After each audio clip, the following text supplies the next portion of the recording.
This happened about 5 years ago when I was 18 and living out of home for the first time while attending university in Australia. Instead of living on campus, I decided to get an apartment with two of my friends, all three of us girls, and we ended up in this sweet triple-story house not far from the university. I had the master bedroom. It was on the second floor facing the street, and it was long, like weirdly long for a bedroom that wasn't matched in width. When I moved in, I had a lot of floor space on account of I couldn't put much furniture in the room without making it too narrow to walk through. The door to my room was at one end, and at the other end, about 4 or 5 meters if I remember correctly, was the door to my private ensuite, and opposite that door was a door to my private balcony, which, as it was on the second floor, and I was stupid, I never locked. Between the ensuite and the balcony was my bed. Eventually, I filled the room with furniture, mostly bookshelves, which meant two things. First, that there was about 30 to 40 centimeter wide paths around my room with no other way to get around unless you started jumping on things. And second, that in order to make it seem less crowded, I stuck up a lot of mirrors. From any point in the room, I could see myself reflected at least twice, sometimes 3 or 4 times. One night, I was in the shower, and like usual, I hadn't closed my door to the ensuite fully. The vents were pretty terrible, so I liked to let the steam out while I was showering. If the door is open, I could see a little bit of my room from within the shower, and a little more if I angled myself just the right way and managed to catch a glimpse of one of the many mirrors. I was halfway through singing Don't Fear the Reaper when I happened to open my eyes and see, reflected in a mirror, a man in a red jumper lying under my bed. If you're ever gonna piss yourself in fear, I fully recommend being in the shower at the time. He had his face turned away while he was scratching his head, and if he hadn't chosen that moment to scratch, I probably would have made eye contact with him and given myself away. If I hadn't been a theater student with "The Show Must Go On" branded into my heart, then I probably would have screamed and given myself away anyways. But instead, I just swallowed my fear and kept singing. I made sure to move further back in the shower as well so I wouldn't accidentally catch sight of him again and risk being caught noticing him. Because of the narrow paths through my room, and the fact it was so long, there was zero chance I'd be able to make a break for my bedroom door without him grabbing me. From where he was lying, he'd be able to reach out and grab my ankle the second I stepped foot out of the bathroom. My phone was on the bed, so I couldn't grab it to call for help. Screaming for my housemates would probably end up with Mr. Under the Bed climbing out and murdering me before they could do anything. But I couldn't stay in the shower forever.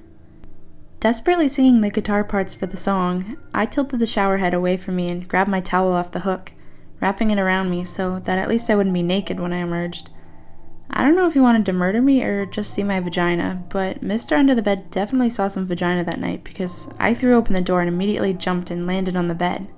He looked quite shocked as I passed over him. I bounced from the bed to the floor and pulled the balcony door open, ran out, and then scared the ever-loving shit out of some neighbors as I vaulted the railing in a towel while screaming about an intruder. My housemates were in the living room downstairs and saw me fall through the air into what they assured me was a very majestic heap on the ground. My injuries were minor, and more importantly, my towel stayed on, so I count that as a win. I explained, or screamed the situation to them as they ran outside and to the neighbors, who then went in to look for the guy. But Mr. Under the Bed had already made a break for it through the back door by the time they got there. We called the police and they found his jumper 2 doors down, probably ditched because it was bright fucking red and very noticeable. Come on, Mr. Under the Bed, get your shit together and wear dark clothes like a normal creeper. But they didn't find the man himself. 5 years later, and I've come to tell the story with less horror than I originally did, but now I'm compulsive about locking doors and windows in the house, even if my housemates don't think it's a big deal. Mr. Under the Bed, let's never meet again.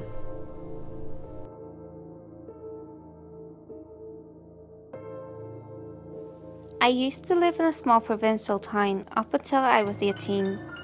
From the outside, it seems like a cozy, quiet town where nothing ever happens. But it has a creepy, dark undertow.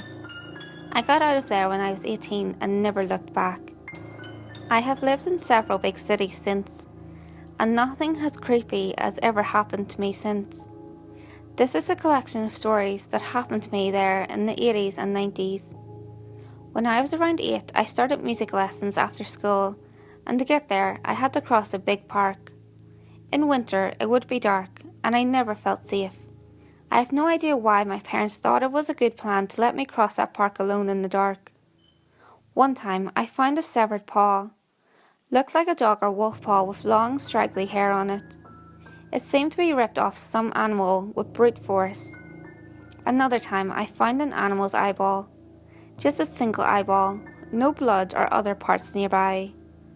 Weirded me out as a kid, and even though we didn't have wild animals here except for some rabbits and a rare fox, that's probably a logical explanation. When I was 10 and my brother was 8, we were playing in this little stream in the park. We had just learned about the environment and we were cleaning off the trash from the stream. We found a package wrapped in plastic buried in the mud on the stream. We were so excited to have found treasure. We unpacked it, and inside was a leather pouch with 2 huge Rambo knives inside, with serrated edges. We were quite happy with our treasure and ran inside to proudly show our dad. He had almost had a heart attack and immediately called the police. He did the same that one time he came running in, happily telling him about the man that showed and rubbed his penis while we were playing in the park. We were very naive kids. After that, we couldn't play in the park anymore if we weren't in a big group. Once when I was 13, I was walking on the street in broad daylight. A young man of about 25 came up to me and asked me if I had the time. I looked at my watch and he just grabbed my breast like it was no big deal. I was stunned and just ran away. He had a strange look in his eyes, like no one was home. A jeep with tinted windows would follow me and my girlfriend sometimes. One time the guy talked to us and tried to get us in his car, saying things like he would get weed for us or candy or alcohol, trying different things. We were not so naive anymore and just laughed at him. He followed us off and on that entire summer. Another car stopped right by my side one time, cornering me. So he opened the passenger door and yelled at me to get in.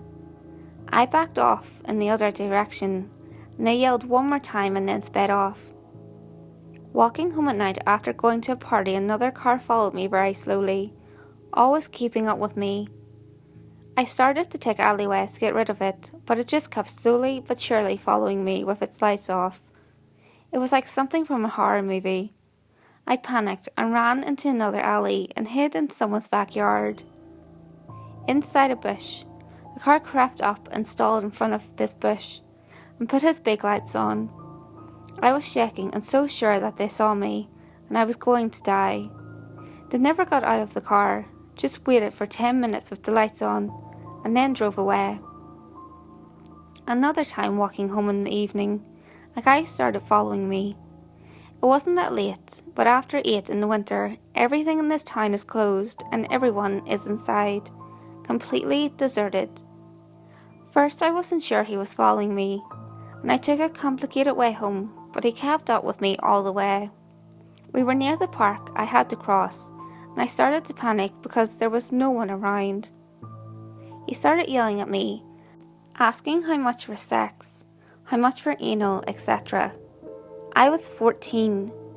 There was nowhere to hide and we were passing the last houses. He started running at me. I ran back to the houses and I started knocking on the doors and windows in my panic, trying to alert someone. No one reacted, but luckily, it at least scared off the man and he left. I hid for a while to see if he was coming back, and then I ran home. A while later, in my last year there, a girl from my school and her friend disappeared. It later turned out that they were snatched by Mark Dutroux. I'm not saying my experiences had anything to do with him, just that there was a high concentration of creepy shit in this cozy, seemingly safe town where nothing ever happens.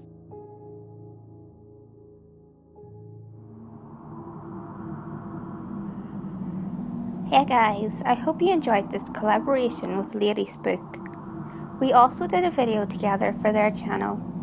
I will leave a link in the description below so you can check it out. You should also check out their own videos.